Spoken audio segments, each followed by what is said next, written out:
Da onde que você é, Abraão? Curitiba Mirim, aqui perto de Mogi Maravilha. das Cruzes. Ah, beleza. E você, Edson? Edson Hebner, Eu atualmente estou em Rancagua, no Chile. no Chile, por isso que aí tá de dia. Isso. Não, aqui estamos com o mesmo horário agora de vocês, mesmo horário. Ah, beleza. O sol aqui vai mais tarde, vai até às 9, mais ou menos.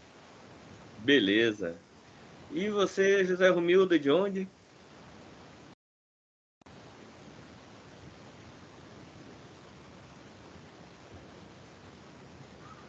Boa noite, tá ouvindo? Tô ouvindo. Sou de Birigui, interior do estado aqui de São Paulo. Birigui. Foi a primeira igreja que eu pastoreei, foi na cidade de Birigui. Verdade, doutor? Verdade, Qual? verdade. Eu era licenciado nos longínquos anos de 2006.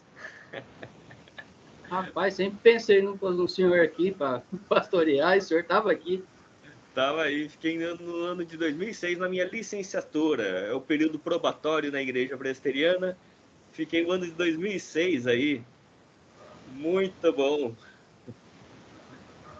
No bairro Tozelar. Tozelar, é isso? É onde eu moro, do Zelar.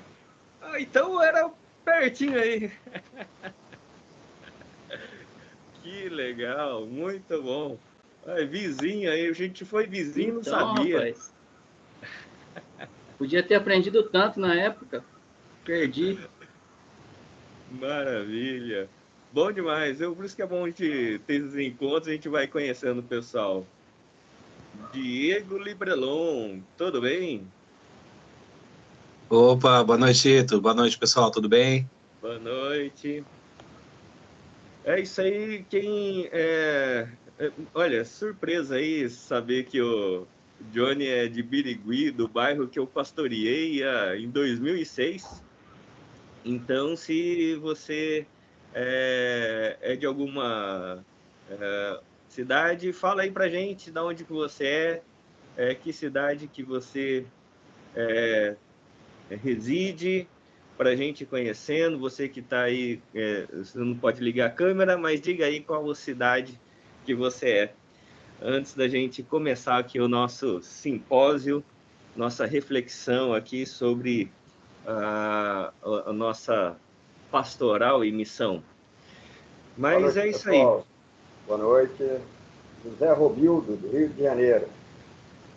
Rio de Janeiro, muito bom. Que lugar do Rio de Janeiro, Zé Romildo? Campo Grande. Campo Grande, coisa boa. O Vinícius, ele é de São Bernardo do Campo, muito bom. Renê Nascimento, tá aqui, um amigo. Paulinho Inês Pacesa, de Teixeira. Mirassol. Quem que é de Mirassol? Paulinho Pacesa. Paulinho, é isso aí. Interior de São Paulo, muito bom também. E aí, Paulinho, beleza? Tudo bem, pastor? Maravilha. É de Mirassol, então? Mirassol, cidade amiga. Bom demais, muito legal. É isso aí, então vamos começando então nosso simpósio. A gente tem muita coisa para conversar.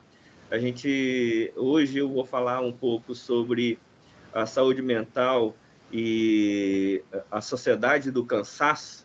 Então, se você anda cansado, se você é como todo mundo, né? Tem mais coisa para fazer do que tempo para realizar, então aqui é o lugar certo. E amanhã a gente vai, o Nino, o pastor Nino, é um amigo, professor da casa também, vai falar sobre o saúde mental e o gabinete pastoral. Como é que a gente trabalha a questão da saúde mental no gabinete, né, dos nossos encontros. Então, vamos começar, vamos orar, pedindo a graça de Deus sobre as nossas vidas e a gente já começa. Pai Santo, muito obrigado, Senhor, pela tua presença, muito obrigado pela tua graça, muito obrigado, ó Deus, porque nós podemos Ó Deus, colocar a nossa vida, nosso coração diante do Senhor, para que possamos cada vez mais entender o teu evangelho, compreender a nossa existência e viver a missão. Por isso, ó Deus, ajuda-nos, abençoa-nos, é o que eu peço em nome de Jesus. Amém. Amém. É isso aí. Vamos começar. Deixa eu compartilhar aqui com vocês. Uhum. Só deixa eu ver como é que faz aqui para compartilhar. Aqui, achei.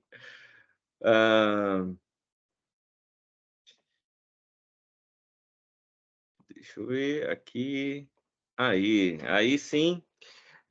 Bom, a gente vai conversar sobre esse assunto, né? Pastoral e Missão, o 7º simpósio, o pastoreio e a saúde mental. Só uma apresentação rápida, né? Aqui antes da continuidade. Meu nome é Fábio Ito, sou agora um novo diretor da FLAM. Eu e minha esposa, eu sou pastor, né, da Igreja Presbiteriana aqui em São Paulo, no bairro da Aclimação, e eu e minha esposa, a gente está no 4º ano de psicologia, né, na Universidade Cruzeiro do Sul. Eu fiz mestrado em aconselhamento pelo Mackenzie e aí outros cursos que nós fizemos também. Então, essa questão da saúde mental e o pastoreio, ele sempre foi, assim, uma realidade na nossa tarefa de pastorear. Essa é uma fonte de interesse grande que a gente tem de estudos, e, e por isso que esse tema eu acho que vai ser bastante interessante para a gente conversar. Hoje, nós vamos dialogar um pouco sobre a questão da contemporaneidade, né? A gente vai refletir um pouco sobre a questão da saúde mental e na sociedade do cansaço, né? O que é essa sociedade do cansaço? Da onde vem isso? Quais são os temas que esse conceito traz? E amanhã o pastor Nino vai falar sobre a saúde mental e o gabinete pastoral. Então, vamos lá começar. Hoje eu vou trabalhar 3 áreas, tá bom? Esse é o meu percurso. Eu vou falar um pouco sobre a sociedade do cansaço, de um filósofo, né, chamado Byung-Chul Han. Depois a gente vai trabalhar um pouco a modernidade líquida. Eu acho que modernidade líquida todo mundo já conhece mais, né, do Zygmunt Bauman. E depois eu finalizo com Eclesiastes para hoje, trabalhando um pouco do texto de Eclesiastes com relação a essa realidade do cansaço e da liquidez do nosso tempo. Mas antes eu quero ler o texto que é sempre importante assim nos meus trabalhos aqui quando eu falo sobre saúde mental. O salmo de um homem que foi chamado por Deus como homem segundo o coração de Deus, né?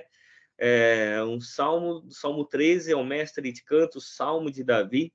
O salmo 13, ele vai começar com 4 até quando? Ele vai dizer assim: até quando, Senhor, te esquecerás de mim? Será para sempre? Até quando esconderás de mim o teu rosto? Até quando estarei relutando em minha alma, com tristeza no coração a cada dia? Até quando o meu inimigo se exaltará contra mim? Olha para mim, responde-me, Senhor, meu Deus. Ilumina os meus olhos para que eu não durma o sono da morte. Para que o meu inimigo não diga, prevaleci contra ele, e não se alegrem os meus adversários se eu for abalado. Quanto a mim, eu confio na tua graça, que o meu coração se alegre na tua salvação. Eu cantarei ao Senhor, porque ele me tem feito muito bem. Eu gosto muito desse texto por algumas razões, né? Primeiro, porque ele começa com 4 até quando, né? Os 2 primeiros têm a ver com Deus, né? Ele vai dizer assim: até quando, Senhor, te esquecerás de mim? Será para sempre? Até quando esconderás de mim o teu rosto? A bênção araônica no Antigo Testamento, tinha a ver com o rosto de Deus, né? Que o rosto de Deus iluminasse o nosso rosto. Então, os 2 primeiros têm a ver com esse sentimento de abandono, quando a gente se sente abandonado por Deus, quando a gente se sente sozinho. E esses 2 até quando eles são importantes. E aí, o terceiro até quando, ele vai dizer assim: até quando estarei eu relutando em minha alma com tristeza no coração cada dia? Que tem a ver um pouco como se Davi tivesse com uma depressão, né? Aquela tristeza que você vai lutando com ela todos os dias. Quem já passou por depressão, quem já lutou com isso, sabe como é que é, né? E Davi, ele está nesse sentimento, relutando dentro da sua alma, com tristeza no coração, cada dia ou todos os dias. Então, esse terceiro até quando tem muito a ver com o que a gente vai conversar hoje, com essa questão da saúde mental. E ele lutava consigo e ele lutava com os outros, né? Até quando o meu inimigo se exaltará sobre mim? E é interessante esse texto porque possivelmente Davi aqui escreve esse texto quando ele é traído pelo seu filho, né? Absalão, e ele está escondido numa caverna para que o seu filho não o matasse. Então, possivelmente ele estava nesse contexto. Mas nesse contexto vão ter algumas coisas interessantes que a gente vai trabalhar hoje, porque no decorrer ele vai dizer assim, no decorrer do texto, ele vai dizer assim: olha para mim e responde-me, Senhor meu Deus, ilumina os meus olhos para que eu não durma o sono da morte. O que é esse ilumina os meus olhos para que eu não durma o sono da morte? Para o judeu, a vida se expressava no olhar. Então, quando ele fala assim, ilumina os meus olhos, é porque ele estava com os olhos como de morto, aquele olhar apagado. Então, ele fala assim, faça com que eu volte a ter brilho nos olhos, para que eu não durma o sono da morte. Então, ele estava numa situação bastante difícil na sua saúde mental. E aí ele vai dizer, na continuidade, para que o meu inimigo não diga, prevaleci contra ele, e não se alegrem os meus adversários se eu for abalado. E à medida que ele vai processando essa dor, ele vai saindo da dor e indo para o louvor. Ele sai da angústia para a adoração. E aí no verso 5 ele vai chegar à conclusão: quanto a mim, eu confio na tua graça, que o meu coração se alegre na tua salvação. E aí ele vai finalizar: cantarei ao Senhor, porque ele me tem feito muito bem. E é interessante aqui, porque ele vai dizer no final: eu cantarei, como uma questão futura, né? Eu cantarei ao Senhor. E aí ele vai dizer: porque ele me tem feito muito bem no presente. Embora ele não compreendesse qual era o bem que Deus estava fazendo, porque ele estava vendo uma situação extremamente difícil, mas ele entende que Deus estava fazendo o bem na vida dele, por isso ele cantará ao Senhor. E é interessante a mudança do coração de Davi nesse salmo, né? No verso 2, ele fala que ele está relutando dentro da sua alma, com tristeza no coração a cada dia. E no verso 5, quando ele pensa na graça, quanto a mim, confio na sua graça, e que o meu coração se alegre na tua salvação. Então, é interessante aqui esse salmo, porque esse salmo tem tudo a ver com espiritualidade e saúde mental, né?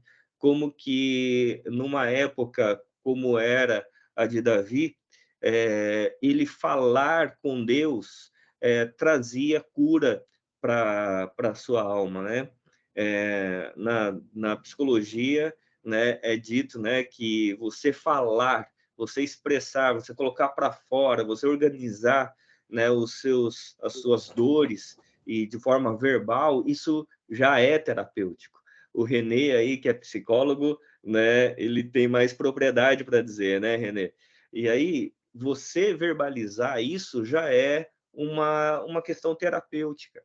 Então, quando você olha para os Salmos, e um grupo de salmos chamado Salmos de Lamento, e o Salmo 13 está dentro desse grupo de salmos, é esse salmo terapêutico, esse salmo de quando o salmista, ele diante de uma dor, diante de um sofrimento, diante de uma angústia que está ali latejando diariamente no seu coração, ele consegue sair da dor, verbalizar isso, dizer isso a Deus, e ele então sair da dor e ir para o louvor.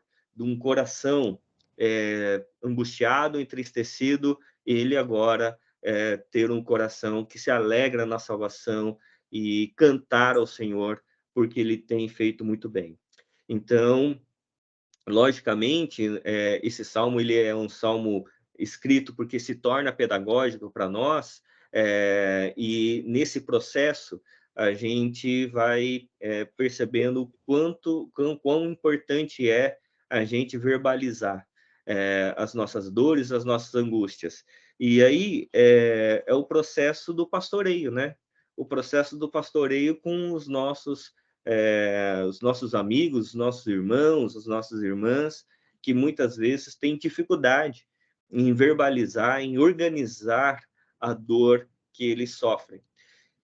Mas hoje, eu quero focar primeiramente aqui no começo acerca da nossa sociedade do cansaço, né? Então, no começo eu quero falar um pouco o que é essa sociedade do cansaço. Esse termo ele foi feito por um filósofo coreano, mas que dá aula em Berlim, né? Byung-Chul Han. Nasceu na Coreia, mas fixou-se na Alemanha, onde estudou filosofia na Universidade de Freiburg e literatura alemã e teologia na Universidade de Munique. Em 94, doutorou-se em Freiburg com uma tese sobre Martin Heidegger, famoso. É professor de filosofia e estudos culturais na Universidade de Berlim e autor de inúmeros livros sobre a sociedade atual, publicado pela editora Vozes.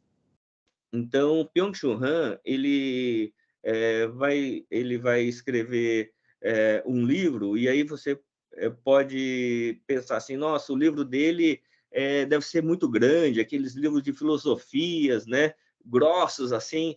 É isso aqui, ó.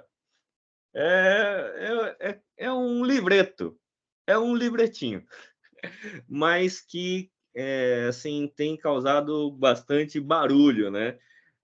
E por que esse livro ele é interessante? Porque ele vai dizer algumas coisas bastante significativas para nós hoje, para a nossa sociedade, na leitura da sociedade contemporânea.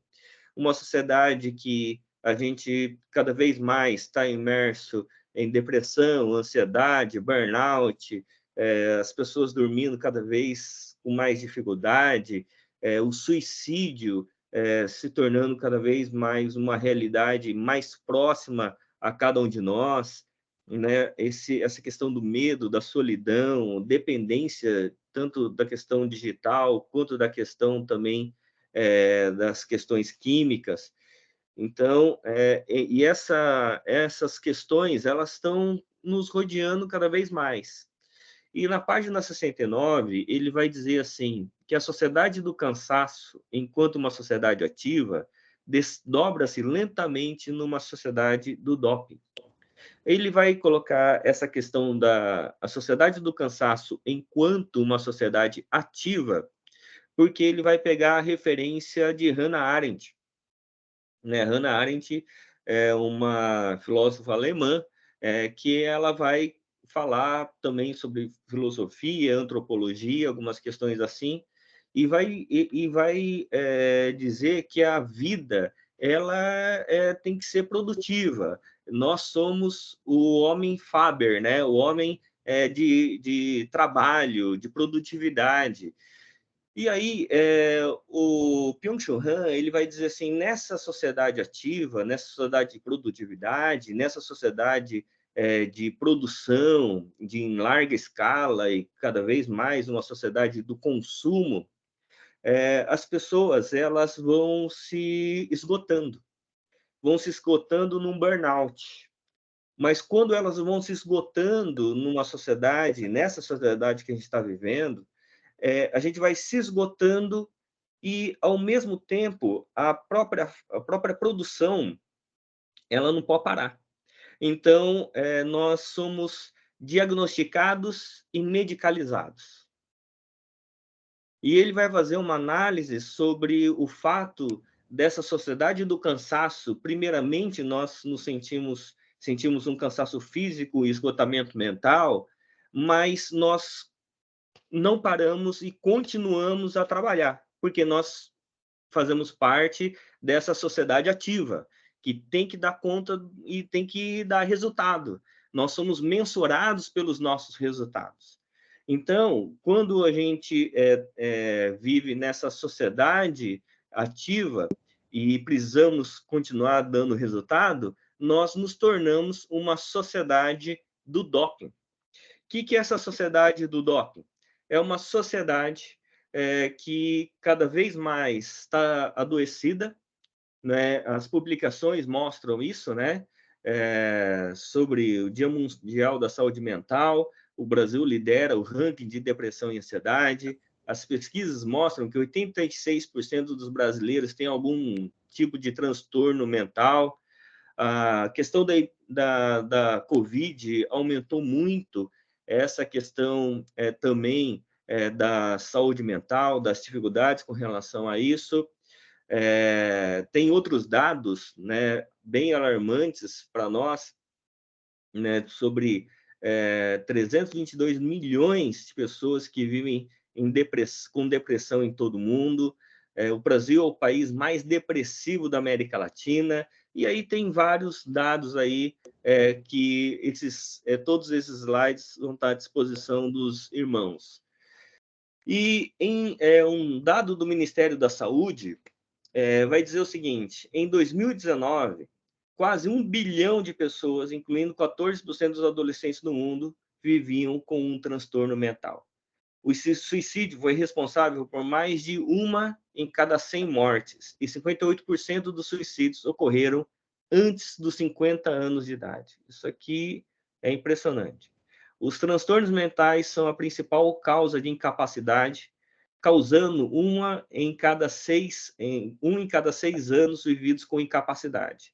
Pessoas com condições graves de saúde mental morrem em média de 10 a 20 anos mais cedo do que a população em geral, principalmente devido a doenças físicas evitáveis.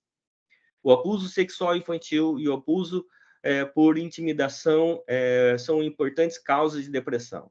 Desigualdades sociais e econômicas, emergências de saúde pública, guerra e crise climática estão entre as ameaças estruturais globais à saúde mental. A depressão e a ansiedade aumentaram mais de 25% apenas no primeiro ano da pandemia. Então, todos nós que trabalhamos aí com pessoas, a gente sabe disso, né? Como que aumentou essa questão da saúde mental na pandemia. E aí, ele vai dizer o seguinte: a sociedade do desempenho é uma sociedade de autoexploração. O sujeito de desempenho explora a si mesmo até consumir-se completamente num burnout. Ele desenvolve nesse processo numa autoagressividade que não raro se agudiza e desemboca num suicídio. O projeto se mostra como um projétil que o sujeito de desempenho direciona contra si mesmo. Byung-Chul Han, Na Cidade do Cansaço, página 101. O projeto se mostra como um projétil que o sujeito de desempenho direciona contra si mesmo. E aí essa é a frase bem famosa dele, exatamente por isso, né? Porque mostra essa realidade de que o projeto de uma sociedade ativa, de um projeto de uma sociedade produtiva, de uma sociedade de consumo, uma sociedade que é pautado por aquilo que você faz e por aquilo que você tem, ou pior, por aquilo que você aparenta ter, faz com que você se esgote e você cada vez mais vá entrando no burnout, né? Não é raro a gente ver atualmente pastores, a gente vê cristãos, irmãos que estão entrando nesse processo de burnout bastante intenso. Então, por isso é muito importante a gente compreender aonde nós estamos colocando o nosso empenho, né, a nossa energia, o quanto que aonde nós estamos colocando de fato a nossa os nossos dons, os nossos talentos naquilo que Deus tem como missão nas nossas vidas. Porque o Byung-Chul Han, ele não é um escritor cristão, ele é um filósofo e ele tem lido a realidade e tem, na minha ótica, lido de forma correta, né, a realidade que nos cerca, né, de pessoas que estão cada vez mais imersas no trabalho. E nós temos um agravante, e eu creio que não é uma coincidência, mas nós temos um agravante muito sério, o que nós chamamos de celular, né? Celular. Porque agora, com o celular, a gente não desliga mais. A gente sai do trabalho, mas o trabalho não sai da gente, né?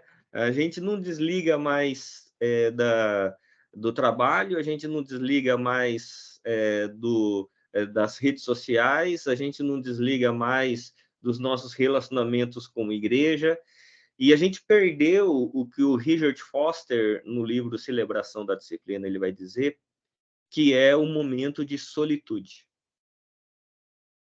O momento que você fica sozinho com você mesmo. O momento que você desliga e fica só com você. Então, essa questão da disciplina espiritual com a sociedade do cansaço, a gente perdeu. A gente perdeu o tempo de solitude, a gente perdeu o tempo de reflexão, de meditação na palavra de Deus, a gente perdeu aquele tempo de qualidade, né, com Deus, porque nós estamos aí sempre aí movidos pelo celular. Quando sobra um tempinho, a gente pega o celular para dar uma olhada, né? Até no banheiro as pessoas levam o celular junto, né? Por quê? Porque a gente não desliga mais. A gente não consegue desligar mais. Se a gente tiver um tempo sem uma atividade, a gente arranja uma atividade para colocar. E aí a gente vai cada vez mais esgotando. E o entretenimento, ele não renova, ele esgota.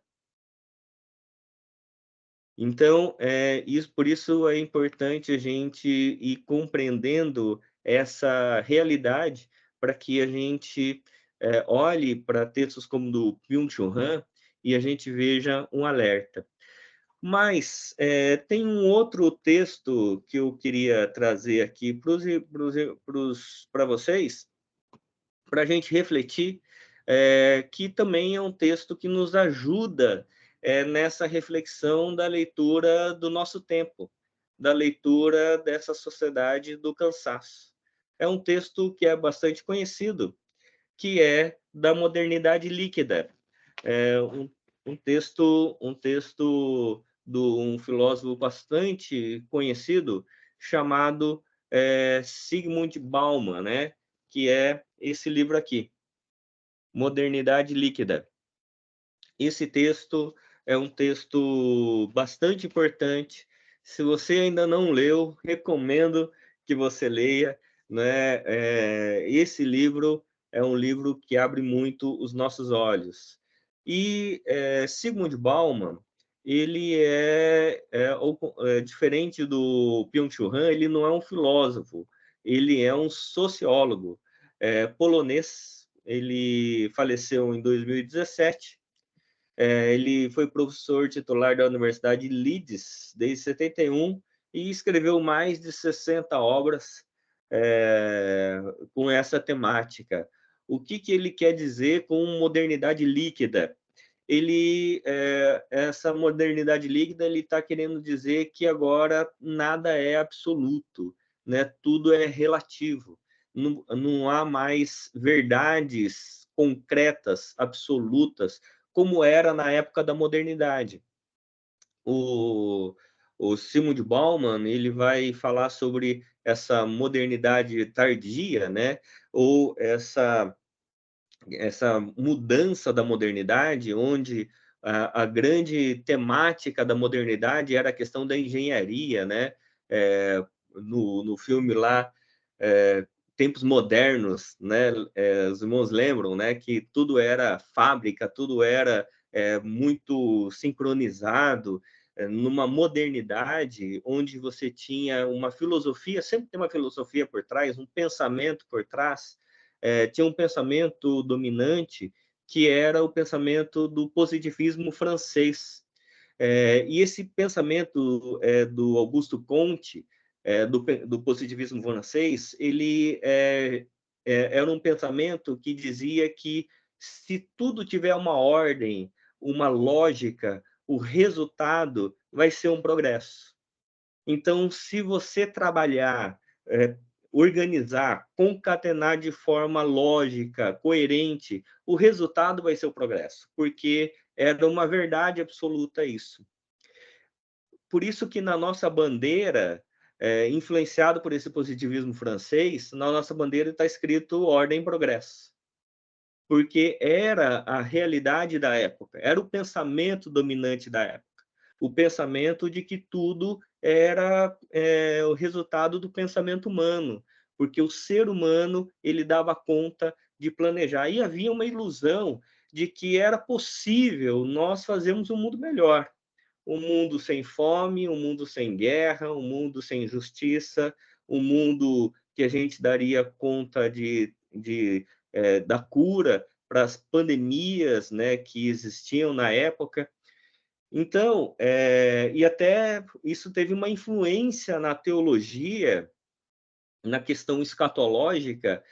Tinha um conceito escatológico que depois caiu por terra, né? De que era possível que o ser humano, que a igreja, fosse produzir um céu na terra, né? A gente trazer, quando a igreja promovesse quase um céu na terra, Jesus voltaria para ratificar. No entanto, esses conceitos eles caíram por terra, entraram em colapso na Primeira e Segunda Guerra Mundial, quando percebeu-se que uma nação organizada, lógica, bem arquitetada, não gerou progresso, gerou caos, porque a questão não era a ordem, a questão era a direção que se dá à ordem. E aí, na Segunda Guerra Mundial, todos esses pensamentos, essas ilusões de ordem e progresso, eles caíram por terra. E aí as pessoas ficaram meio perdidas, vendidas, falando assim, e agora? O que é a realidade? Se a realidade, se a ordem não gera progresso, o que é agora o pensamento? E aí foi se desenvolvendo esse pensamento dialético, também de cunho marxista, de que o mundo não tem um absoluto. O mundo ele é uma dialética e não há uma verdade absoluta. Se você for querer pegar a verdade, é como você querer pegar água e ele escorre pelo dedo. Então, o Zygmunt Bauman ele vai desenvolver esse pensamento sobre a modernidade líquida, e que depois as pessoas deram o nome de pós-modernidade ou modernidade tardia, né? E que está muito imerso na nossa época. Por isso, o Zygmunt Bauman ele é importante para a nossa reflexão aqui sobre saúde mental, porque ele vai detectar algumas diferenças no pensamento das nossas relações, como que nós nos relacionamos com as coisas. Enquanto o Byung-Chul Han ele está fazendo uma análise mais filosófica do assunto, falando sobre a sociedade do cansaço, esse cansaço que nos esgota, o Zygmunt Bauman ele está falando de coisas maiores como sociedade. Então, ele vai dizer o seguinte, com relação à questão do trabalho. Ele vai dizer assim, aqui. O advento da instantaneidade conduz a cultura e a ética humanas a um território não mapeado e inexplorado, onde a maioria dos hábitos aprendidos para lidar com os afazeres da vida perdeu sua utilidade e sentido. Na famosa frase de Guy Debord, os homens se parecem mais com seus tempos do que com seus pais. Isso aqui é interessante. E os homens e mulheres do presente se distinguem de seus pais, vivendo no presente, que quer esquecer o passado e não parece mais acreditar no futuro. A gente poderia ficar um tempão refletindo só sobre essa frase aqui que ele está colocando, né? E, de fato, essa aqui é uma realidade inexorável, né? De que as pessoas se parecem mais com o seu tempo do que com seus pais. E, aliás, tudo que é para trás se tornou antiquado. Tudo que é passado não é mais aproveitado. Então, o Zygmunt Bauman, ele faz uma crítica muito importante com relação a esse tipo de pensamento, de que esse tipo de pensamento vai causar um dano futuro por causa desse divórcio com relação ao passado. Ele vai dizer assim, mas a memória do passado e a confiança no futuro foram até aqui os dois pilares em que se apoiavam as pontes culturais e morais, entre a transitoriedade e a durabilidade, a mortalidade humana e a imortalidade das realizações humanas, e também entre assumir a responsabilidade e viver o momento. Então, quando a gente perde o sentido do passado e do futuro, a gente perde esses dois pilares que dão sentido no presente, né? Sobre a nossa responsabilidade, assumir a responsabilidade e viver o momento. Então, por isso que o Zygmunt Bauman ele vai trazer essa reflexão para nós acerca de como que agora a sociedade desiludida com o passado, desiludida com a guerra, desiludida com essas questões, ela se divorcia do passado e perde esperança com relação ao futuro. E o que ela quer agora? Só viver o momento. É por isso que muitas vezes nós temos dificuldade de que os nossos jovens, os nossos filhos, eles sonhem, eles queiram realizar algo. Porque eles falam assim, olha, eu quero viver o momento, eu quero colocar uma mochila nas costas e viajar o mundo. Né? Não pensam em assumir responsabilidade. Por quê? Porque se desiludiu com o passado, viu que o empenho, muitas vezes, dos avós e dos pais foi frustrado. E também não tem uma esperança com relação ao futuro. Por isso que, nesse sentido, o trabalho ele perde o seu sentido ético e passa agora a ter só um sentido estético. As pessoas não querem mais um trabalho que seja ético, que valorize, que seja eticamente valorado na sociedade. Eles querem um trabalho estético. Então, as pessoas não querem ser, por exemplo, um professor. Que, parabéns, se tem algum professor aqui, foi dia do professor esses dias atrás, né? Não quer ser um professor. Eles querem ser o quê? Um youtuber. Né? Eles não querem questões éticas, eles querem questões estéticas. E o Zygmunt Bauman, ele vai também fazer uma reflexão sobre essa questão no livro Modernidade Líquida.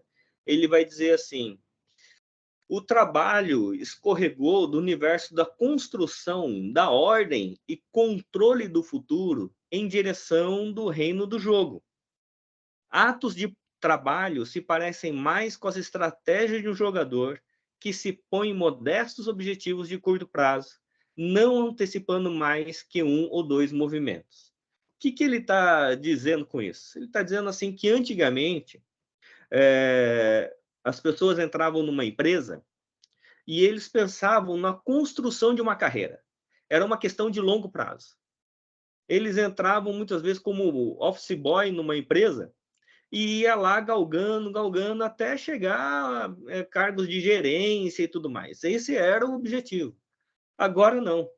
Agora, muitas vezes, as pessoas entram numa empresa e só pensando em curto prazo. Quero aproveitar isso aqui e já mudar de empresa, ou já mudar de país, mudar de cidade. Então, ele fala assim, é como um tabuleiro. As pessoas agora não têm mais relacionamento duradouro, nem com a instituição e nem com as pessoas. Eles têm relacionamento consigo. E aí, nesse sentido, é que ele vai dizer que o trabalho adquiriu uma nova perspectiva. Ele vai dizer assim, o trabalho adquiriu, ao lado de outras atividades da vida, e guarda isso aqui ao lado de outras atividades da vida, que eu vou botar aqui. O trabalho adquiriu, ao lado de outras atividades da vida, uma significação principalmente estética. A pessoa é medida e avaliada por sua capacidade de entreter e alegrar, satisfazendo não tanto a vocação ética do produtor e criador, quanto as necessidades e desejos estéticos do consumidor, que procura sensações e coleciona experiências. Então, é interessante isso aqui, e eu vou ler de novo. Mas agora, como todos aqui, boa parte tem relacionamento com igreja, são líderes de igreja, eu quero que você aplique esse texto na igreja, na função da pregação. Então, o trabalho, ou melhor dizendo, a pregação, adquiriu, ao lado de outras atividades da vida, uma significação principalmente estética.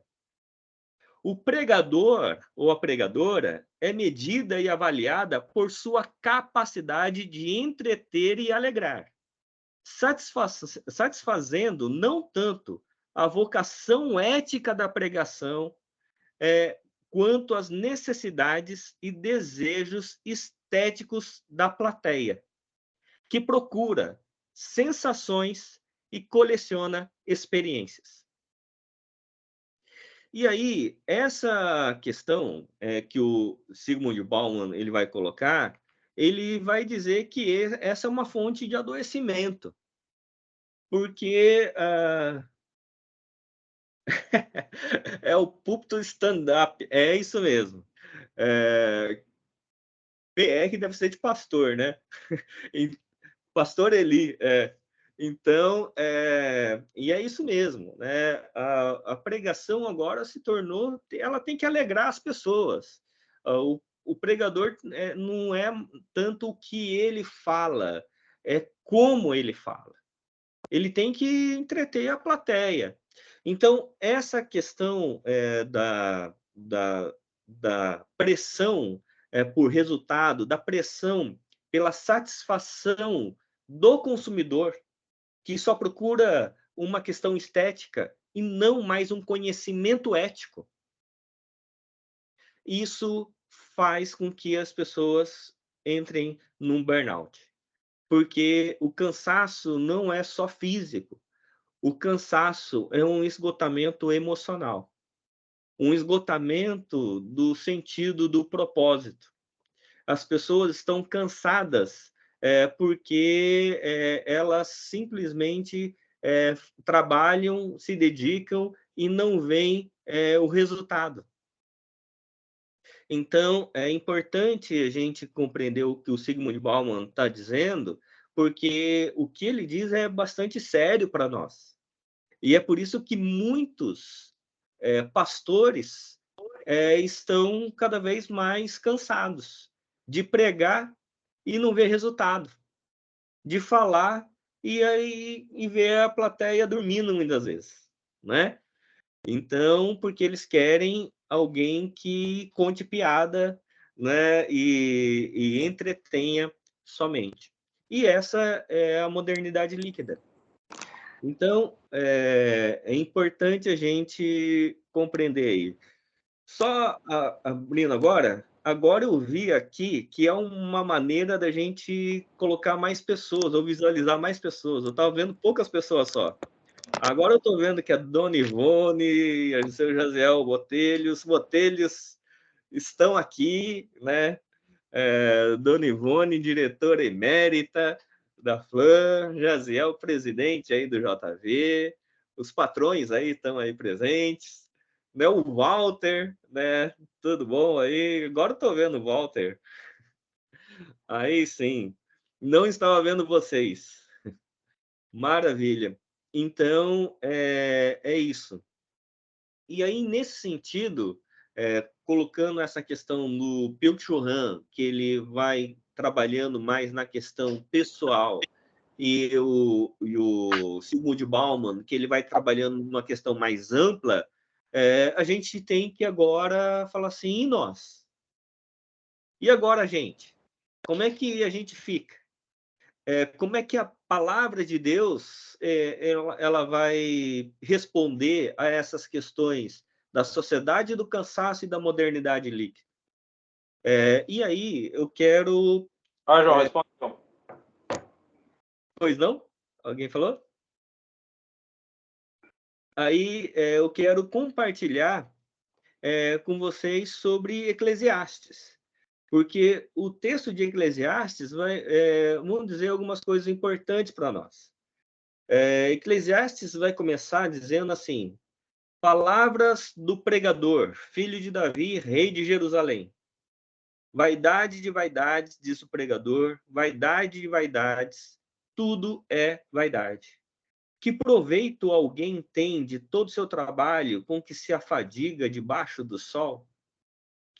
Essa é a pergunta inicial do Kohelet, né, do sábio, né, que vai indagar para a gente que proveito tem de todo o seu trabalho, alguém que empenha a vida diariamente no seu trabalho, que proveito ele tira com relação a isso debaixo do sol? Ainda, ele vai dizer no verso 12, eu, o pregador, venho sendo rei de Israel em Jerusalém, e dediquei-me a investigar e a me informar com sabedoria a respeito de tudo que se faz debaixo do céu. Que enfadonho trabalho Deus impôs aos filhos dos homens para com eles os afligir. É interessante porque parece que o Eclesiastes aqui, o Kohelet, né, que é o pregador aqui, ele está de mal com a vida, né? Ele está desanimado com as coisas. Algumas pessoas vão dizer que Salomão, que possivelmente tem escrito o texto, há um certo debate em relação a isso, mas aqueles que defendem que Salomão escreveu 3 textos, né? Cantares na sua juventude, Provérbios na sua maturidade e Eclesiastes na sua a fase mais sábia do homem mais sábio da Terra, né? Então, e na fase mais sábia é onde caem as ilusões, onde caem as expectativas, onde a gente olha a realidade como ela realmente é, a realidade de um mundo caído. Então, por que as pessoas trabalham tanto quanto trabalham? E o que isso vale a pena? E ele vai dizer que debaixo do sol tudo é vaidade. Vaidade lá é como um sopro num dia frio que sai aquela fumaça e que se esvai pelo ar. É quase o conceito do Zygmunt Bauman da modernidade líquida, que nada é duradouro. Então, ele vai perguntando isso.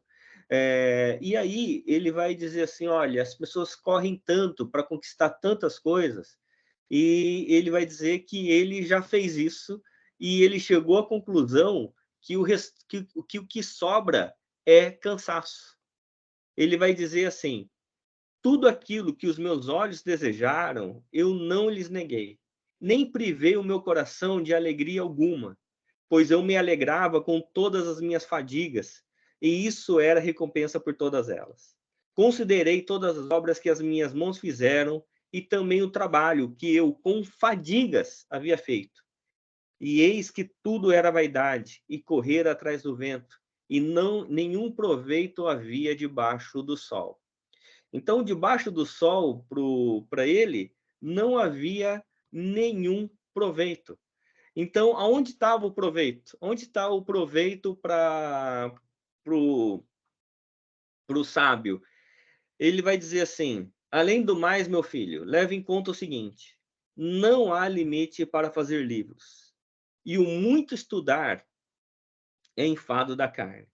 De tudo que se ouviu, a conclusão é esta, tema a Deus e guarde os seus mandamentos, porque isto é o dever de cada pessoa.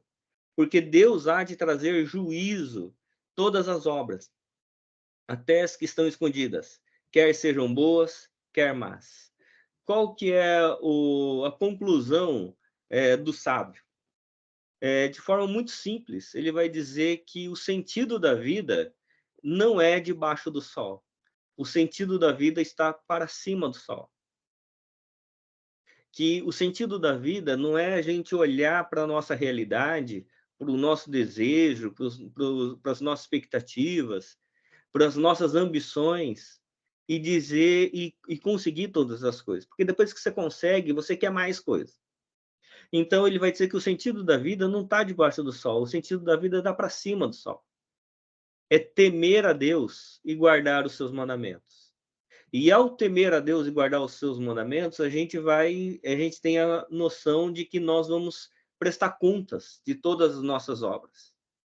Então, o segredo para o sábio não é a gente fazer as obras que a gente quer fazer, mas a gente fazer as obras que Deus quer que a gente faça. A gente se cansa porque a gente quer dar conta dos nossos desejos. E os nossos desejos, eles são insaciáveis. Quanto mais a gente come, mais a gente quer comer. Quanto mais a gente ganha, mais a gente quer ganhar. Mas quando a gente trabalha a partir da vontade de Deus, então a gente não trabalha para satisfazer a gente mesmo. A gente trabalha para satisfazer a vontade do nosso Deus. E aí o sentido da vida é esse, né? De que a gente compreender a nossa submissão à missão de Deus. Mas é interessante porque como é que a gente entende a vontade de Deus? Como é que é possível, numa sociedade do cansaço, a gente parar e dizer assim, qual que é a vontade de Deus mesmo para a minha vida?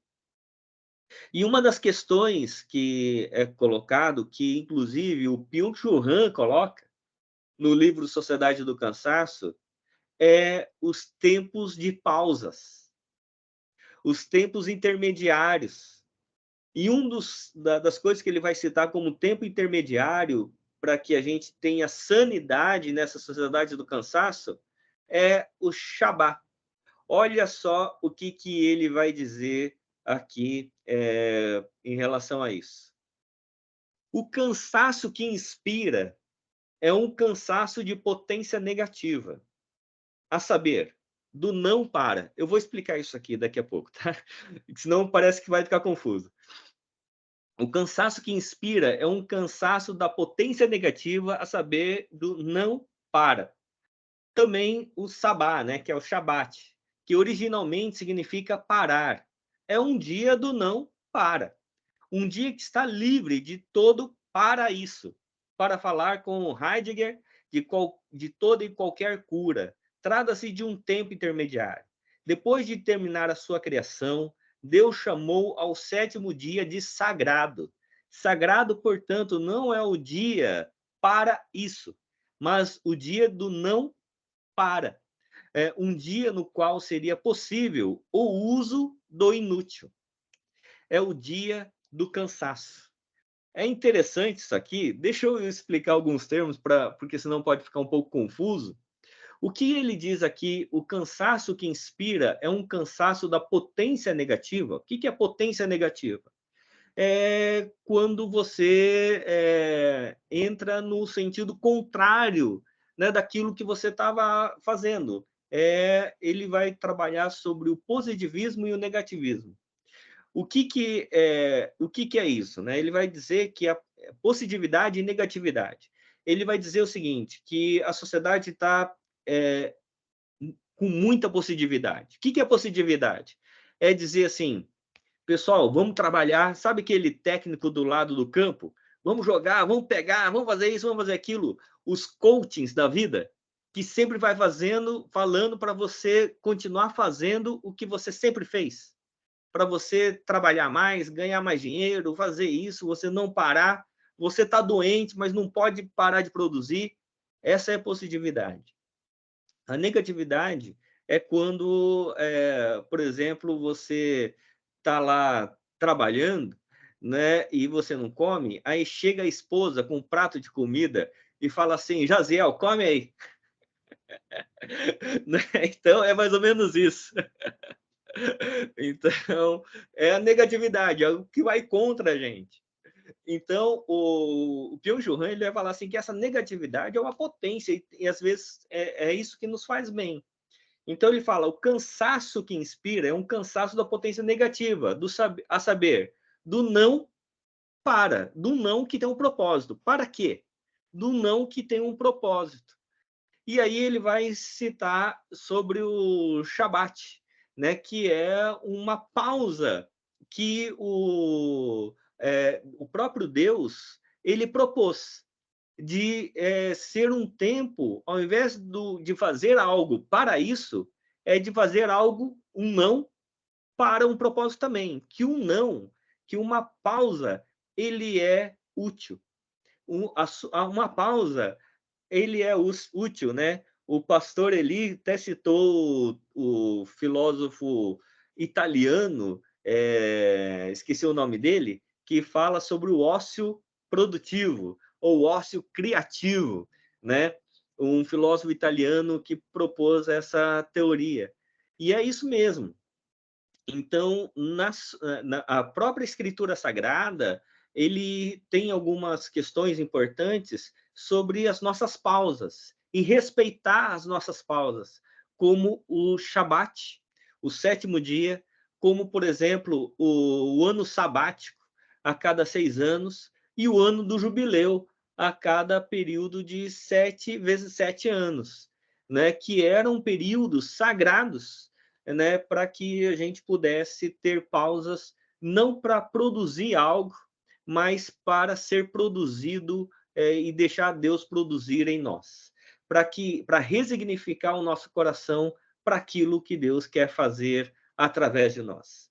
Então, muitas vezes o nosso cansaço, o nosso esgotamento, ele vem exatamente porque nós não respeitamos aquilo que Deus mesmo propôs, da gente deixar de olhar do sol para baixo, debaixo do sol, e olhar do sol para cima. E a gente não consegue olhar do sol para cima porque a gente não respeita as pausas que Deus propõe para nós, né? Porque quando a gente vai ao culto, que deveria ser um momento de pausa ou de introspecção, as pessoas vão ao culto para um entretenimento que não é reflexivo, mas ele é só um entretenimento. A pessoa se entretém espiritualmente, mas não reflete sobre a vida. Então, é por isso que é importante a gente compreender que sobre essa questão da saúde mental, a própria Escritura Sagrada, ele propõe algumas questões importantes para nós. Domenico De Masi, exatamente isso, o filósofo italiano que propôs o ócio criativo, né, e produtivo. Então, é isso. Por isso, o Evangelho, a Escritura Sagrada, tanto no texto que eu comecei no Salmo 13, né, do Davi, que saiu da dor para o louvor, quando no Eclesiastes, que parece que ele é ali mais cético, mas ele trabalha na perspectiva da cima do sol, que debaixo do sol nada faz sentido, as nossas correrias são só canseira e enfado, são só cansaço. Então, o que Deus nos propõe são as pausas para que a gente tenha verdadeiramente saúde mental e a gente consiga parar. Confesso a vocês, meus amigos, né, aqui, que eu tenho muita dificuldade em parar. Se eu, se eu arranjar um tempo, eu arranjo um trabalho novo. Né, José? É igual o Jaziel aí, né? Eu tenho grande dificuldade de parar. Eu sou japonês, né? Japonês não para. Então, e eu já sofri muito com isso, né? De ter culpa por por tirar férias, por exemplo. Já melhorei bastante, mas continuo ainda com bastante dificuldade com essa questão das pausas, respeitar as pausas, né? O Shabat, né? O ano sabático. Eu lembro que quando fui tirar um ano sabático, foi o ano que eu mais trabalhei na vida. Né? Tirei o ano sabático, eu arranjei um monte de trabalho. Então, mas por quê? Porque a gente está imerso com esse pensamento, né, de que se a gente parar, a gente está improdutivo.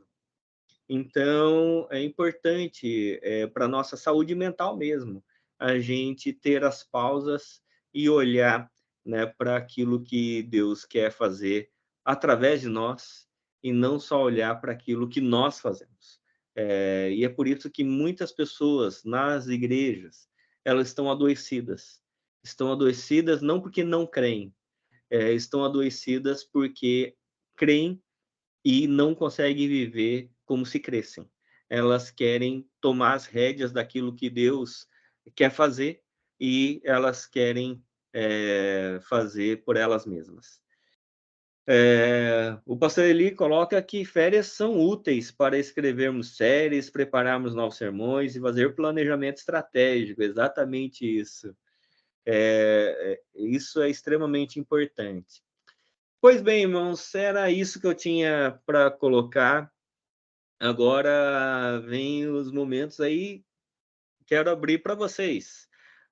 O que vocês reagem, o que vocês concordam, discordam, ponderam, perguntas. Está aberta aí para os irmãos. Boa noite a todos. Renê, o nosso psicólogo aqui.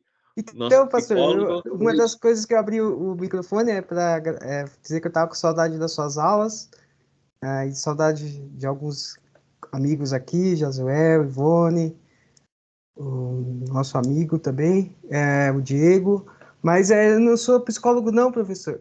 Talvez porque eu me destaquei lá no seminário na área de filosofia e psicologia, ficou essa marca de que eu era psicólogo. Não, eu fiz teologia. E estou estudando nutrição também por hobby, assim. Mas eu queria colocar, assim, que é muito interessante o que o senhor trouxe para a gente, né? Eu queria só trazer também um autor que ele completa tudo que foi falado, não sei se os irmãos conhecem, mas é o Gilles Lipovetsky.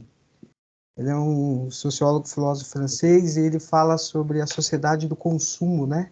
Ou dos tempos hipermodernos. E ele também fala que tudo isso que a gente está vivenciando está relacionado com uma era do vazio. Então, ao mesmo tempo que nós somos o homem Faber, aquele que faz, aquele que está em busca de sempre ter, cada vez mais se sente vazio, né? Aquela famosa frase, né? O ter em detrimento do ser. Então, acho que esse pensador também, trazendo essa ideia do vazio, completa tudo isso que o senhor trouxe para nós, né? Então, talvez o que tem feito com que nós queremos cada vez mais produzir para tentar preencher esse vazio que, como bem o senhor colocou como Eclesiastes, só o Criador, né? Só Deus pode preencher, né? Então, é só isso aí que eu queria trazer para os irmãos. É Gilles Lipovetsky, o nome do autor, é um francês. Ele fala sobre os tempos hipermodernos, ou a sociedade do consumo, ou a era do vazio. É isso aí. Excelente, Renê, excelente. Você é o meu psicólogo, então. Mas o Vinícius, ele reage aqui dizendo assim: o não parar é uma forma de inconscientemente acharmos que Deus depende de nós. É verdade. E que se nós não fizermos, ninguém mais fará. Vivermos de forma onde somos apenas instrumentos nas mãos de Deus nos ajuda também a parar e viver o Shabat. É isso aí, Vinícius. Muito bom. E muito bom também essa citação do René, porque eu creio sim, né? Estudando psicologia, eu e a Viviane, a gente tem cada vez mais certeza de que a gente pode estudar qualquer área, né? Tanto filosofia, psicologia, sociologia, as coisas todas se convergem para aquilo que é a necessidade mais básica do ser humano, que é a necessidade de Deus, que é o vazio do coração do humano, que o próprio Eclesiastes vai dizer que há uma eternidade no coração do humano, no coração humano. É por isso que ele corre atrás de tanta coisa. E que todo excesso denota uma falta, né? As pessoas correm muito, trabalham muito porque falta alguma coisa. Então, é importante a gente compreender isso, porque o excesso de trabalho, o excesso disso, o excesso daquilo, o excesso do cuidado com o corpo, vai ter um outro texto, né, que o Byung-Chul Han vai trabalhar, que é a questão do belo, o excesso de cuidado com o corpo, o excesso com as mídias sociais também denotam falta. E é esse vazio no coração humano. Pastor Eli levantou a mão, pode falar. Eu estava ouvindo aqui falar sobre consumo, né? Aí eu lembrei que a minha geração, o bom consumo era uma boa exegese e uma boa hermenêutica nos sermões, né? E o quanto de conversões um pastor conseguia no seu sermão evangelístico. Hoje nós vivemos um tempo de consumo também. Lá era consumo e a gente continua com consumo, porque hoje são quantas boas risadas um pastor consegue fazer o seu público, né, rir bastante, mais ou menos isso que a gente vê hoje. É exatamente isso, né? E infelizmente isso acontece, né? Hoje o culto ser mais um entretenimento do que de fato uma pregação, né? Sérgio Navarro, é isso? E depois o Jaziel. Ô, professor, boa noite. Boa noite. Perdoe estar com a câmera desligada, porque eu não estou conseguindo ligar a câmera. Eu acho que a internet está fraca. Quando liga a câmera, está travando, eu estou com ela desligada. Mas isso que nós estamos conversando aqui é algo muito sério, mas eu creio que está havendo, já começando assim, uma mudança. Por exemplo, no início dos anos 2000, o que é que nós buscávamos no culto? A adoração, né? Nós somos assim, batizados com um avivamento em relação à adoração fantástico, né? Naquela época, 2010. Então, era algo assim formidável, que as pessoas iam para a igreja para ouvir os hinos de adoração e muito quebrantamento. Hoje nós estamos no tempo de sermões lacradores, ou seja, frases feitas, como o pastor ali falou, né? muitas risadas para ver quem rir mais, ou seja, as pessoas saírem da igreja muito alegres, né? Ou seja, alegrando aquele que está triste por tantas coisas que estão acontecendo no mundo. Mas eu creio que, após a pandemia, principalmente nesse ano 2023, eu estou vendo que está havendo algo está acontecendo. Por exemplo, eu congrego numa igreja em que os pastores falam que muitos não gostariam até de ouvir. Lá não há, assim, brincadeira, lá é palavra e pura palavra mesmo. Lá são sermões bíblicos, fundamentados na palavra de Deus. Então, lá a gente não ouve assim, muita brincadeira, não. E eu acredito que deve ser uma das igrejas que mais tem crescido. se não aqui na região metropolitana de Salvador, Bahia, mas talvez na Bahia e talvez, sei lá, talvez até no Brasil. Hoje nós temos problemas de espaço, e as pessoas cada vez mais buscando a igreja, porque estão vindo falar o quê? Que lá realmente há uma palavra, há um fundamento bíblico. Então, eu acredito que, a partir de agora, eu acredito que as igrejas que continuarem nesse padrão, vamos supor, humorístico, de entretenimento, elas vão começar ou elas vão modificar, ou elas vão começar a perder membros para aquelas igrejas que estão levando a palavra de Deus com seriedade e sobriedade. Eu espero que isso aconteça. Tenho na nossa congregação, na congregação onde eu congrego, esse exemplo, e espero que o Brasil todo seja assim impulsionado a buscar a verdadeira palavra que realmente transforma, né? Não traz entretenimento, traz transformação. É isso aí. E aí, Jezeel? Então, eu queria rapidamente dar 2 testemunhos sobre esses assuntos. O primeiro sobre o Shabat. Achei bacana o que você falou, esse Bauman também, já ouvi falar nele, mas não li o livro.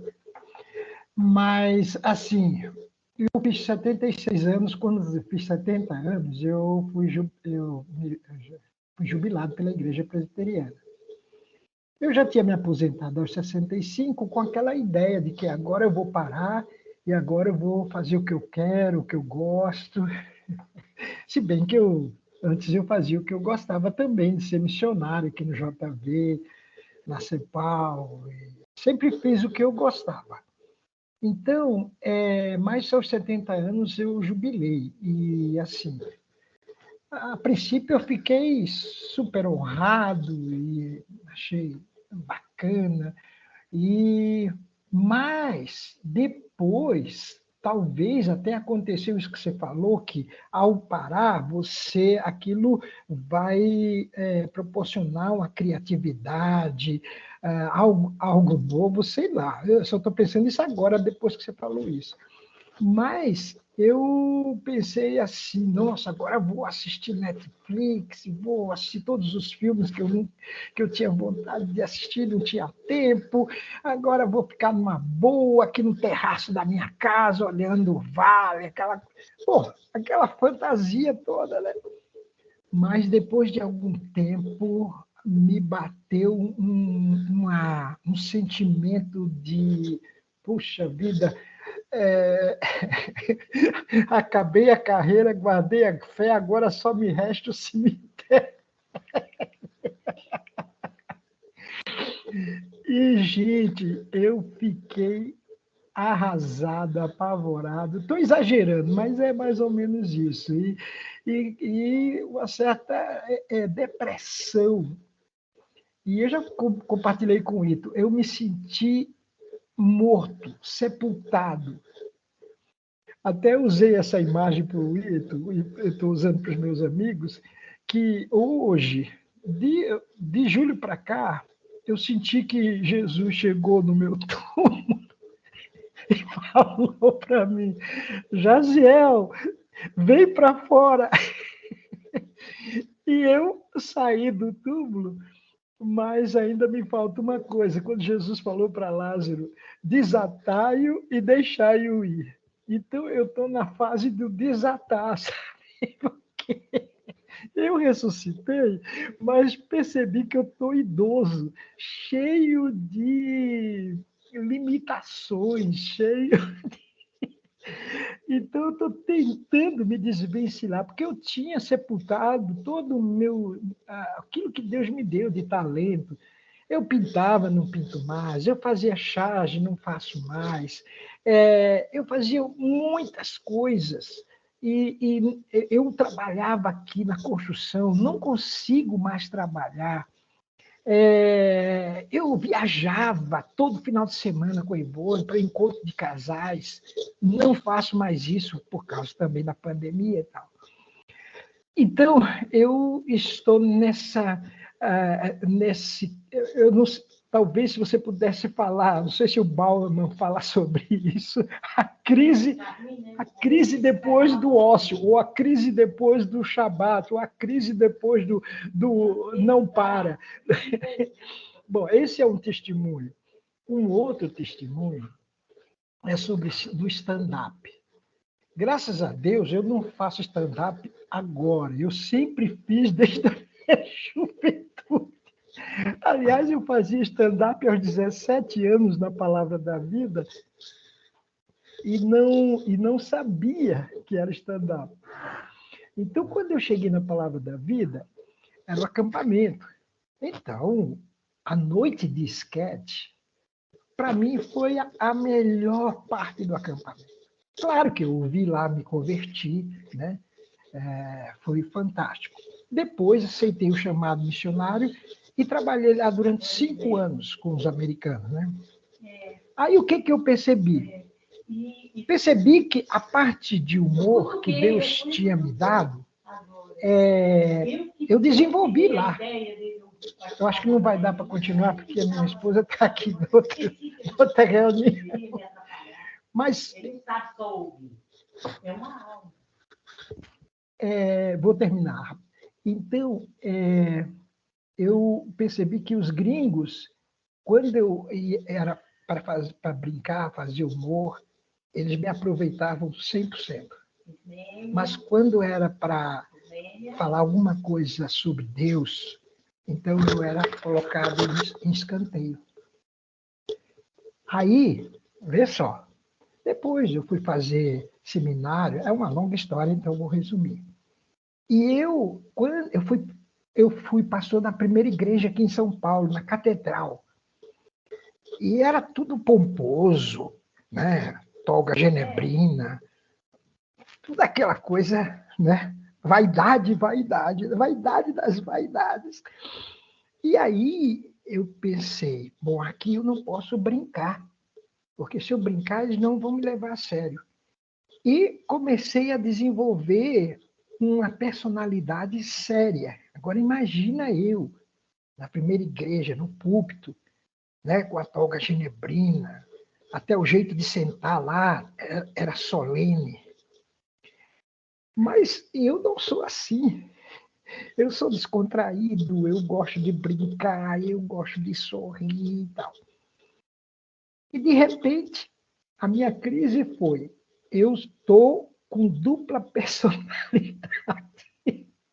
Eu sou uma coisa, mas tenho que representar a outra.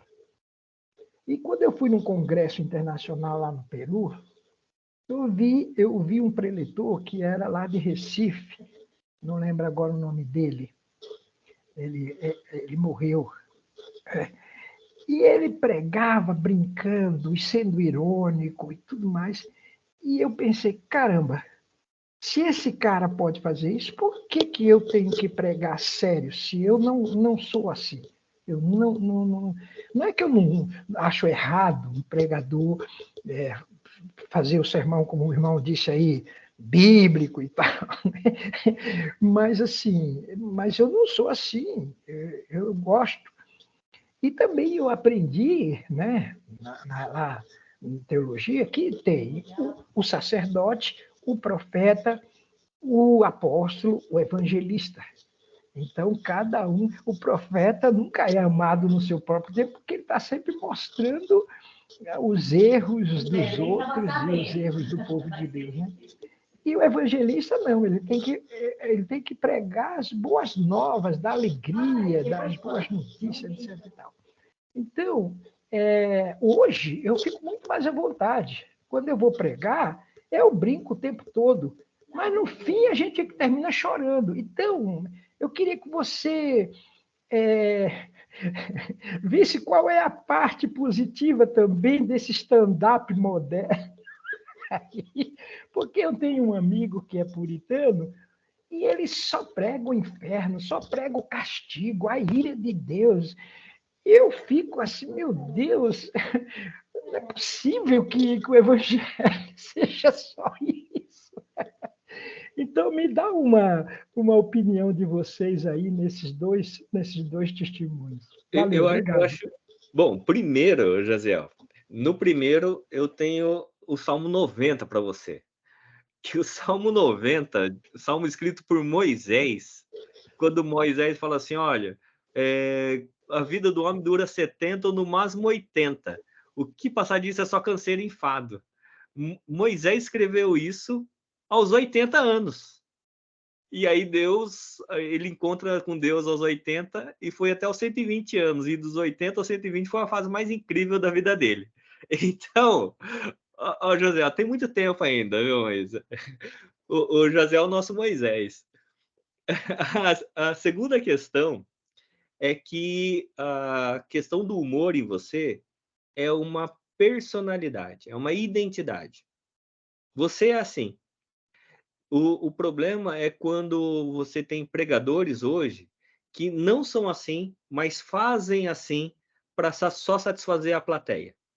O objetivo deles não é a mensagem de Deus, é a satisfação e o aplauso da plateia. Então, é diferente.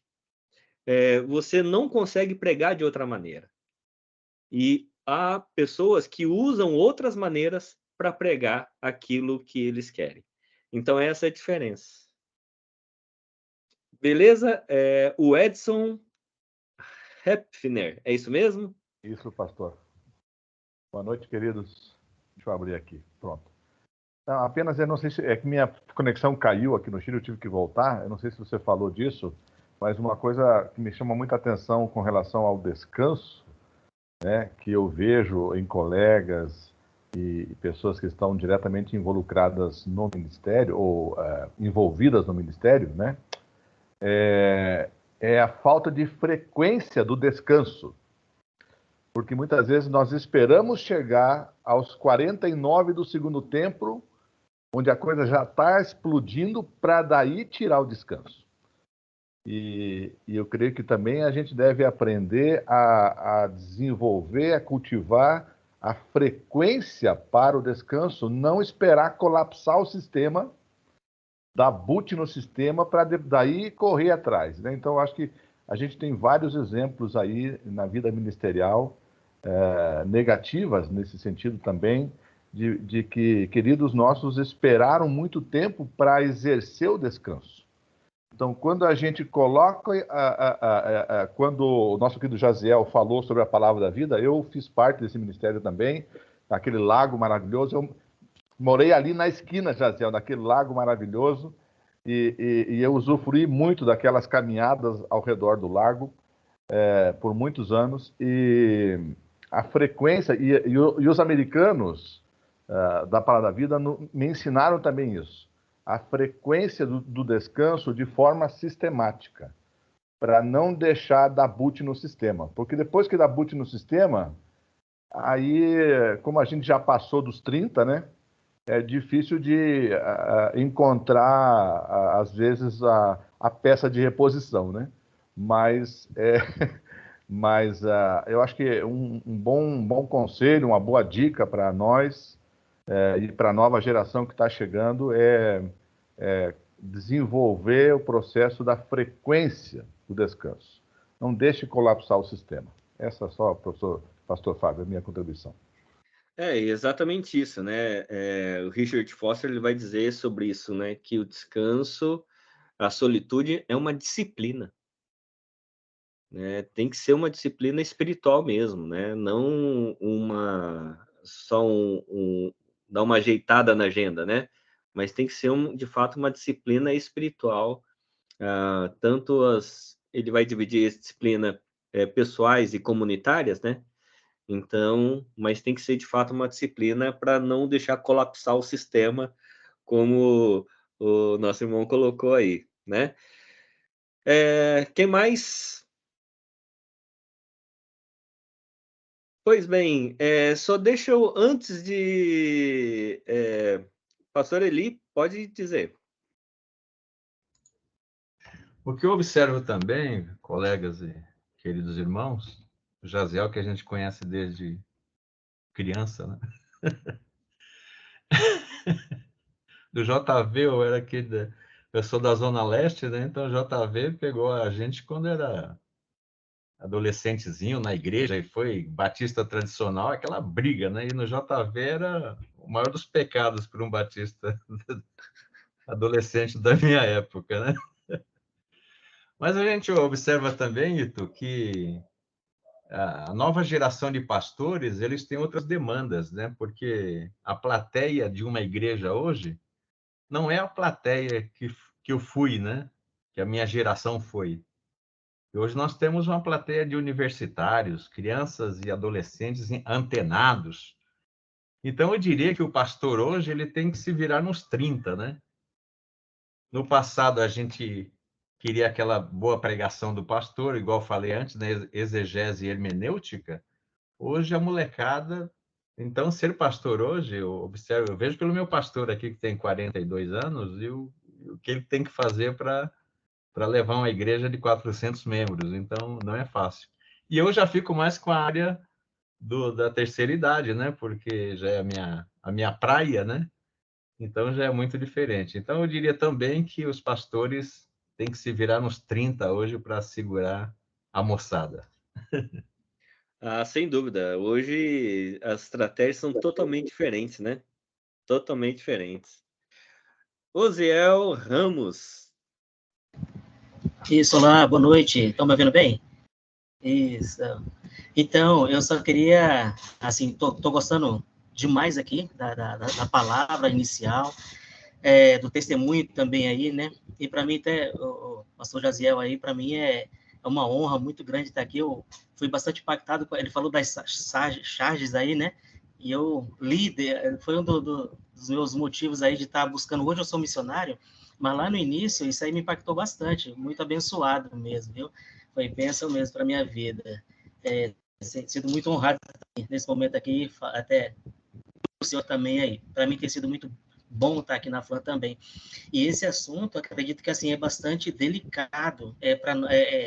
Hoje, como missionário, a gente tem aí os desafios semanais com os irmãos, e o momento de descanso, eu sou presbiteriano, né? Na segunda-feira, o descanso pastoral, mas é um desafio muito grande, tanto com relação à igreja, aos seus planos. Aí foi colocado, alguém colocou aí, tirar as férias para poder fazer aí preparar sermão, alguma coisa nesse sentido, e a gente acaba levando para esse contexto mesmo, né? De querer aproveitar para poder dar uma repaginada, mas assim, um contexto de descanso realmente é um desafio, porque você chegar ali e parar, eu falo mais a questão de segunda-feira, agora o ano sabático, acho que o desafio é ainda bem maior ainda, né? Mas esse semanal é um fator assim, extremamente importante. A gente, como ministro, aí a gente precisa estar buscando isso de fato e de verdade. E, assim, é um desafio, mas precisamos, né? Eu penso assim, apesar das minhas limitações com relação a esse assunto, mas é uma falha nossa, falha no sentido de pecado mesmo, né? Então, nós precisamos mesmo refletir sobre isso e procurar colocar isso para nós, na individualidade, para a família, mas também para a igreja entender que é necessário ter esse momento, e às vezes a igreja não entende, e acaba exigindo ali da liderança também, mas nós, como liderança, precisamos também transmitir isso para a igreja, passar esse conhecimento, né?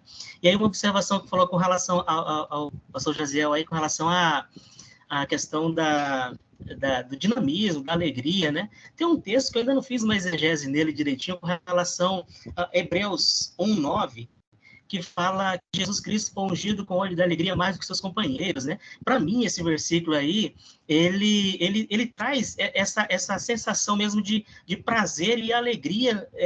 Aí não dá para definir se é no culto ali, que na nossa igreja tem essa questão do momento solene ali, né? E eu tenho um desafio com isso também, que eu penso que o culto, ele não precisa ser tão engessado como às vezes acontece, mas precisa ter, principalmente, a espontaneidade. Tem que ter toda a reverência, todo o cuidado, sim, mas essa espontaneidade, e isso nós vemos em Jesus Cristo, essa liberdade que ele tinha aí, né? Então, eu acredito assim, foi colocado pelo diretor também, a questão dessa questão da personalidade. O problema é quando a personalidade, você quer colocar uma outra personalidade que não é sua, né? Mas cada um, a graça de Deus, ela é derramada, a multiforme graça de Deus, né? De diversas maneiras. E cada um precisa ver qual é a sua forma que Deus quer usar você e transmitir isso de uma forma poderosa, usada pelo Espírito Santo mesmo, né? Mas muito boas palavras aí, o testemunho, e tem sido muito bom essa noite para mim também. Obrigado pela oportunidade. Você é de onde, Josiel? Então, eu sou aqui de Rondônia, aqui divisa com a Bolívia. Que legal, que legal. Maravilha, bom demais, bom demais. É isso aí, pessoal. Deixa eu só dar uns avisos para vocês e dar um presente. É o seguinte, eu não tinha combinado, mas aí o pessoal técnico aí, o Paulo, o gestor da Gestor EAD aí, o Paulo me ajuda aí nesse processo.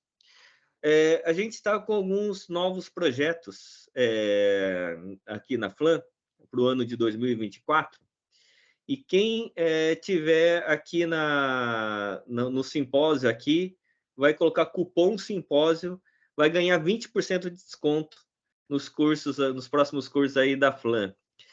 O primeiro, nós temos nosso curso de graduação EAD e presencial já está aberto, né, para quem quiser fazer curso de graduação. Então, só entrar no site flam.org.br e se colocar simpósio, ganha desconto. Mas também a gente tem outros cursos. A gente vai ter um curso muito importante que estou desenvolvendo aí junto com o Jaziel, que é o nosso curso de imersão. Quer falar sobre a imersão, Jaziel? Eu quero. Eu sei que você quer. Então, nós começamos o Instituto Bíblico em 77, e foi um aprendizado muito gostoso e muito longo também, né? Porque, bom, passado não interessa, interessa o futuro. E a gente passou de Instituto Bíblico para seminário, de seminário para faculdade. Foi um longo trabalho, e a gente tinha, então, as aulas de manhã, né? Trabalho à tarde, e à noite era a biblioteca. Por algumas razões, a gente passou as aulas para à noite, pensando que a gente ia ter mais alunos, porque os alunos trabalhavam durante o dia e queriam estudar. Mas parece que isso não foi bem o que a gente tinha pensado. E a FLAM não cresceu de passar as aulas para a noite. Por quê? Porque também a gente foi perdendo os alunos que moravam aqui. Aí, quando veio a pandemia, foi quase que fechou a faculdade. Fecharia se não tivesse inventado o Zoom e o online, né? Ou o EAD, né? Graças a Deus, a FLAM continuou, né? Como vocês aqui, online. Mas estamos frustrados, porque o ensino presencial tem outra dimensão, né? Jesus podia estar online com os discípulos, mas estava presencial o tempo todo, 24 horas por dia, né? Até Paulo, né? Ele podia ter falado com Paulo online, mas a gente acha que Jesus desceu e ficou com ele aqueles 3 anos, né? Enfim, mas assim, e o sonho seria voltar. Só que, em outros termos, porque 3 anos, 4 anos é muito tempo para o jovem, né? Para essa sociedade líquida, porque, não sei, você não falou desse tempo nosso muito rápido, né? Tudo a comida, como é que chama? Food, né? Não. Bom, tudo é muito rápido, é muito descartável. Então, a gente está planejando 1 ano de imersão, onde, logo que ele entrar aqui, ele tem o desafio de ler toda a Bíblia e assim, ter uma imersão na Bíblia, aulas bíblicas. Inclusive, a gente quer chamar seminário bíblico, né? Não é instituto bíblico nem faculdade, é seminário bíblico. E os alunos vão morar aqui, moças e rapazes, eles vão aprender não só a Bíblia, mas também a parte prática, final de semana, em ONGs, em igrejas, em viagens missionárias, né? Também tem as aulas aqui em Arujá, das escolas, onde eles vão nas escolas dar aula, e à tarde vão trabalhar com alguns projetos sociais que a gente quer fazer. Então, a gente está sonhando com isso. E é um ano só, hein? O jovem que vai fazer faculdade, então ele pode parar um ano para reforçar a sua experiência com Deus, a sua fé, e depois entrar na faculdade. Ou mesmo se estiver fazendo faculdade e quer dar uma parada, ou algum jovem que está amarrado, não terminou o colegial porque desaprendeu a estudar, então ele vem para cá e ele vai receber todo o apoio para voltar a amar os livros, a amar estudar, etc. e tal. Eu penso isso aqui, isso assim. Claro que o Fábio tem outros sonhos e outros planos para isso. Então, isso é a imersão por um ano. Então, se vocês tiverem algum jovem, moço, rapaz, que seja o perfil desse plano aí, desse sonho, queria que vocês desafiassem para estar conosco. Valeu! E exatamente, tem tudo a ver com aquilo que a gente falou hoje, né? Que essa imersão é um ano de pausa, né? Um ano para repensar a vida. De uma imersão vai ter um coordenador do pastoreio, que vai ser o pastor Nino, que vai falar amanhã. Ele vai cuidar do pastoreio do pessoal. Vai ter um coordenador do programa, que é o André Botelho. Ele que vai cuidar de toda a parte mais acadêmica, dos cursos. Vai ter um casal de monitor, que o Diego Librelon, que está aqui, vai ser um deles, né? Ele e a Teca, né? Vão cuidar dos jovens, vão morar com os jovens lá. Então, a gente está montando toda uma equipe, né? Parcerias aí com organizações sociais, com igrejas, para que tenha um conteúdo, uma mentoria bíblica, teológica, vocacional e socioambiental. Então, para devolver o jovem, depois de um ano, muito mais bem preparado para a vida e profissionalmente. E principalmente para o reino de Deus. Então, esse é o nosso sonho. E se você tiver algum jovem, pode mandar aí para a gente. E, além desse curso de imersão, tem também uma segunda... Você quer falar mais alguma coisa, Jaziel? Eu queria falar também para os que estão aqui na classe, que nós vamos ter o PAN, que é o Projeto Amigos de Ministério, agora em novembro, dia 20, 21 e 22, que é segunda, terça e quarta-feira, termina no almoço. Que mas está dentro do que a gente está falando aqui, né? O texto áureo do nosso programa, né, do PAN, é aquele que Jesus chama os discípulos para sair fora da multidão, porque eles não tinham tempo nem de comer. E Jesus convida eles a irem à parte para descansar. Então, a gente tem um retiro espiritual para descanso, para novas amizades, para conversar sobre nossa vida, nossa família e nosso ministério. E o slogan é esse.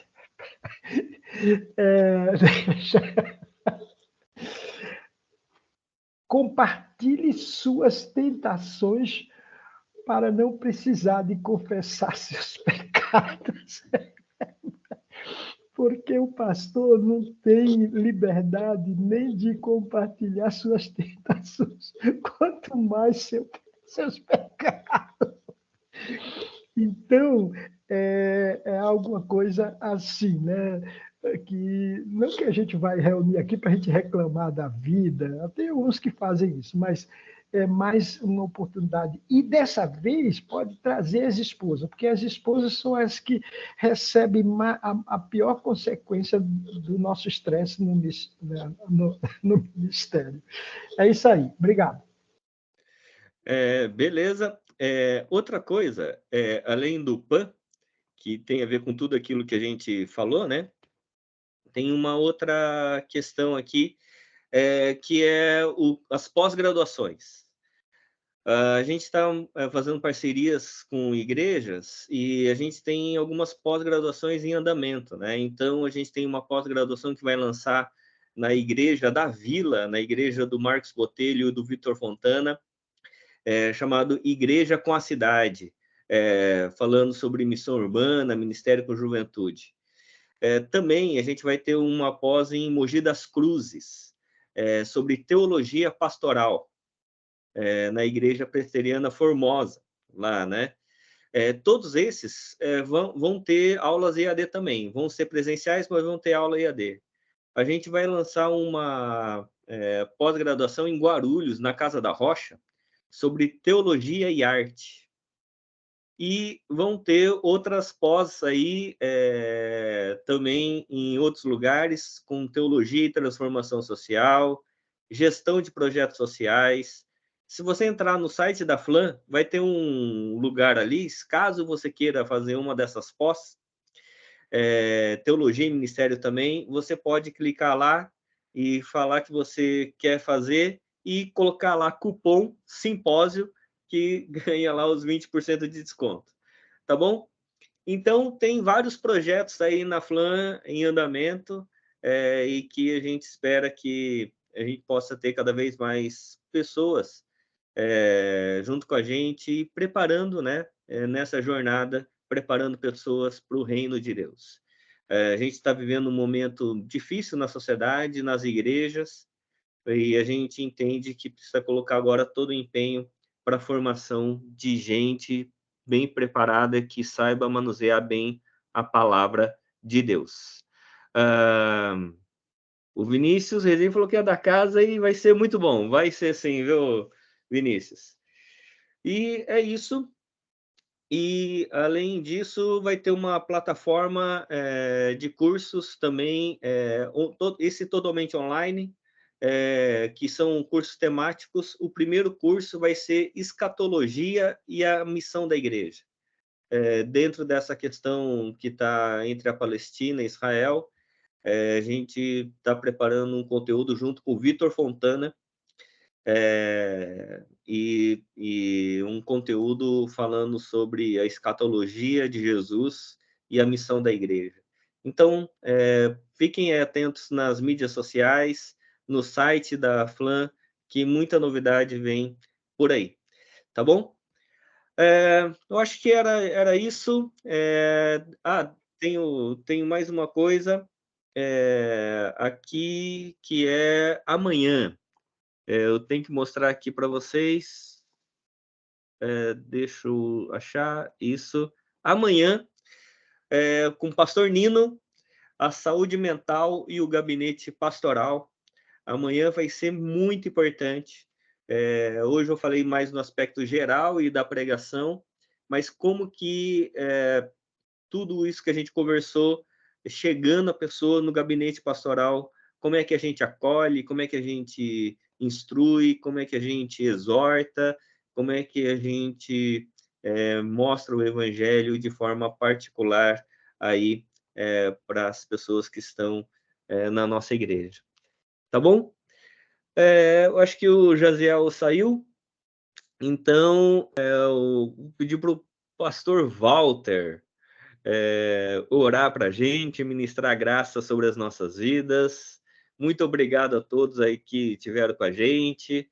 Espero que a graça do Senhor esteja sobre todos. Espero vê-los amanhã aqui na continuidade do nosso simpósio.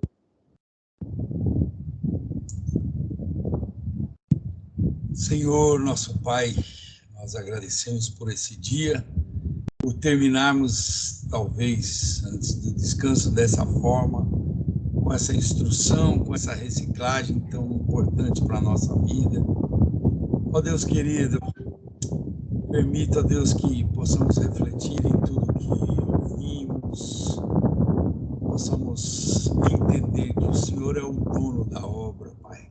O Senhor é que nos separou, o Senhor nos reservou para essa tarefa tão nome tão importante, mas o Senhor continua sendo bom.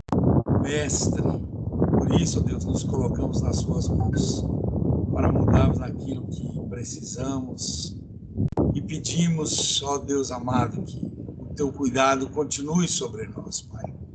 Agradecemos pela Flan, por esse ministério tão importante, pela vida do teu servo Fábio, Deus, que tem se dedicado nesse novo momento, Senhor. Por isso, pedimos que a tua bênção venha sobre essa escola e sobre a gestão e a direção do teu servo Fábio nesse momento, Deus. Prepara-nos para amanhã também, ó Deus amado. No momento com o teu servo Nino, ó Deus, sabemos que o Senhor pode usá-lo muito em nossa vida, por isso entregamos nas suas mãos desde já. Cada um de nós aqui, ó Deus amado, venha com a tua graça sobre nós. Que a nossa vida seja sempre para o melhor, Pai. Como diz a canção, que o sol aqueça o nosso viver, que a chuva caia sobre nós em todos esses momentos, até nos encontrarmos outra vez. Em nome de Jesus é que nós oramos. Amém. Amém. Amém, pessoal. É isso aí. Muito obrigado. Grande abraço. Obrigado, Fabião. Até amanhã. Valeu. Amém. Deus abençoe a todos. Valeu. Tchau, tchau. Deus abençoe, irmãos. Um abraço, pastor. A gente se vê lá no caminho das letras, hein? Opa, tamo junto. Boa noite a todos. Fala, boa noite, Deus abençoe.